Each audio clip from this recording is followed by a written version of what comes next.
वो एक्टर बॉलीवुड का नहीं लेकिन बड़े दिल वाला था। सोनू सूद की तरह गरीबों का मसीहा था, अनाथ बच्चों की छत था वो।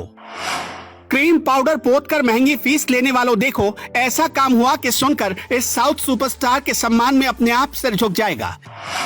एक कलाकार के सम्मान में बीजेपी सरकार ने कर दिया अनोखा काम। सरकारी स्कूल के बच्चों ने 1.5 करोड़ में बना दी पुनीत सैटेलाइट। पुनीत राजकुमार गरीबों के मसीहा, मासूम और अनाथ बच्चों के लिए सहारा, लेकिन उनके जाने के बाद उनके लिए इतना बड़ा काम होने जा रहा है कि हर किसी का सम्मान में सिर झुक जाएगा। देख लो बॉलीवुड के लोगों, जुबा केसरी करने से या टीवी स्क्रीन पर तेल साबुन बेचने से नहीं मिलता ये सम्मान। धर्म का अपमान करने और देश की परंपराओं का तिरस्कार करने से भी ये मुकाम नहीं मिलता। दिल में चोर रखकर उल्टे सीधे काम करके पैसा तो कमाया जा सकता है, पर सम्मान नहीं। जी हाँ, जो सम्मान साउथ के सुपरस्टार पुनीत राजकुमार को मरने के बाद हासिल हो रहा है, वो बॉलीवुड के तथाकथित सुपरस्टार्स को जिंदा रहते भी नहीं मिल पाता।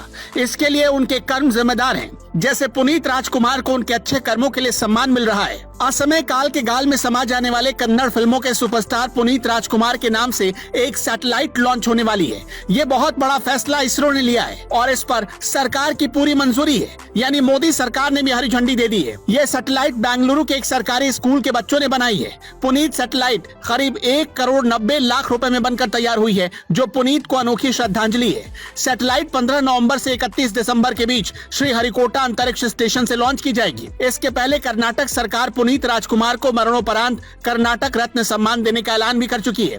इस सम्मान की कीमत नंगे होकर फोटो खिंचवाने वाले, सस्ती लोकप्रियता के लिए उल्टे सीधे फैशन शो करने वाले और फालतू टाइप की फिल्में करने वाले बॉलीवुड के तथाकथित बड़े स्टार्स को समझ में नहीं आएगा। कर्नाटक के विज्ञान और प्रौद्योगिकी मंत्री CN अश्वंत नारायण के मुताबिक बेंगलुरु के सरकारी स्कूल में पढ़ने वाले बच्चों ने KGS-3 सैटेलाइट डेवलप की है। सरकार ने इसका नाम शानदार अभिनेता और शानदार इंसान दिवंगत अभिनेता पुनीत राजकुमार की याद में पुनीत रखा है।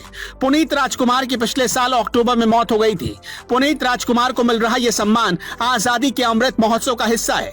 इसके साथ ही कर्नाटक सरकार कन्नड़ एक्टर और पावर स्टार पुनीत राजकुमार को मरणोपरांत कर्नाटक रत्न अवार्ड से सम्मानित करेगी। इसकी घोषणा CM बसवराज बोम्मई ने की थी। पुनीत राजकुमार को यह सम्मान 1 नवंबर को कन्नड़ राज्योत्सव समारोह में दिया जाएगा।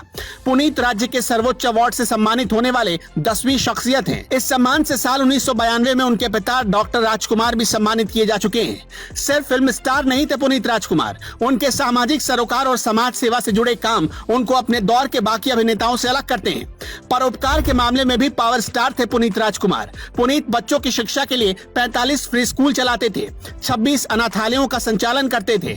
इसके साथ ही बुजुर्गों की सेवा के लिए 16 वृद्धाश्रम भी चला रहे थे पुनीत। गौ सेवा के लिए 19 गौशालाएं भी चला रहे थे पुनीत राजकुमार। इसके साथ ही 1800 अनाथ बेटियों की हायर एजुकेशन की जिम्मेदारी भी उन्होंने उठा रखी थी। उम्मीद करते हैं कि ये रिपोर्ट बॉलीवुड के लोगों तक पहुंचेगी। बीइंग ह्यूमन या चैरिटी के नाम पर जो आप लोग करते हो वो समाज सेवा नहीं है। पुनीत जो करते थे वही है असली मानव सेवा। तभी तो पूरा देश और पूरा दक्षिण भारत पुनीत के सम्मान में नतमस्तक है। ये सम्मान कमाने के लिए दिल में सच्चाई और श्रद्धा चाहिए, और वो आप जैसे लोग कभी नहीं समझ पाएंगे, क्योंकि जैसे ही आपको सम्मान मिलता है आप खुद को खुदा समझ बैठते हो। पिछले साल 29 अक्टूबर को दिल का दौरा पड़ने की वजह से पुनीत राजकुमार ने दुनिया को अलविदा कह दिया। उनके परिवार में उनके पत्नी अश्विनी रेवंत और 2 बेटियां धृति और वंदिता हैं। पुनीत की आखिरी फिल्म जेम्स इसी साल 17 मार्च को रिलीज हुई थी, जिसे बॉक्स ऑफिस पर बम्पर सफलता मिली थी। पुनीत ने फिल्मी करियर की शुरुआत बाल कलाकार के रूप में की थी। उन्हें फिल्म बेड्डद हूऊ के लिए बेस्ट चाइल्ड एक्टर का नेशनल अवार्ड मिल चुका था। फिल्म अप्पू से लीड एक्टर के रूप में सफर शुरू करने वाले पुनीत ने साउथ सिनेमा को कई बड़ी हिट फिल्में दी। आकाश, आरसू, मिलन और वंशी जैसी जबरदस्त फिल्मों में शानदार अभिनय के लिए उन्हें हमेशा याद किया जाएगा। साउथ में उनकी फिल्मों की दीवानगी इस कदर होती थी कि एक बार उनकी 14 फिल्में लगातार कम से कम 100 दिनों तक सिनेमा घरों में बनी रहती थी। पुनीत राजकुमार के नाम पर जो बड़ा फैसला कर्नाटक सरकार ने लिया है, उस पर आपका क्या कहना है, हमें कमेंट बॉक्स में जरूर बताइएगा।